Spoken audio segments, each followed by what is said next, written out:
Aleanca për shqiptarët krau i Arben Taravari dorëzoi ankimim në gjykatën kushtetuese për ligjin përmes të cilit hyn në fuqi sistemi Safe City.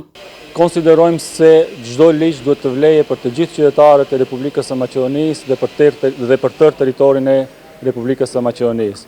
Meqense me këto ndryshime ligjore, ligji vlen vetëm për 3 qytete, andaj edhe ne shohim të arsyeshme se gjykata kushtetuese duhet t'i abrogojë këto ligje. Paraprakisht, ankimim në kushtetuese për të njëjtën gjë ka dorëzuar edhe Aleanca për shqiptarët, krahu i Ziadin Selës, i cili gjatë deponimit duke u referuar paralajmërimit të ASH-s të Taravarit, tha se çështjet serioze nuk duhet të lihen në duart e njerëzve jo serioz.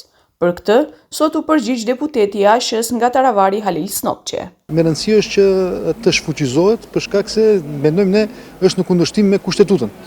Okej, neni nënti kushtetutës garanton barazi gjithë qytetarëve. Ashtu siç tha avokati, domethënë aplikimi vetëm në 3 qytete është një shpërndarje jo e barabartë, jo uniforme. E tani për deklarën e Zërin Selës nuk dëshoj të komentoj, por normalisht serioziteti shihet në parlament. Serioziteti shihet në deklaratën e foltores parlamentit. Deputeti Riad Shaqiri paralajmëroi se ne do të çojmë ankesë. Në ditën kur votoi ligji dhe deputeti Shaqiri paralajmëroi, Zërin Sela nuk ishte në parlament. Përveç ankimimeve të 2 ASH-ve, një të tillë për të njëjtën çështje ka dorëzuar edhe Ylli Paçuku, në emër të tij dhe si student i juridikut, përnjëti është edhe antar i Këshillit të Përgjithshëm të BDI-së zgjedhur së fundmi. Përndryshe, Safe City do të nisë të zbatohet nga një shkurti, fillimisht vetëm në 3 qytete, Shkup, Tetov, Kumanov dhe në korridorin 8 dhe 10.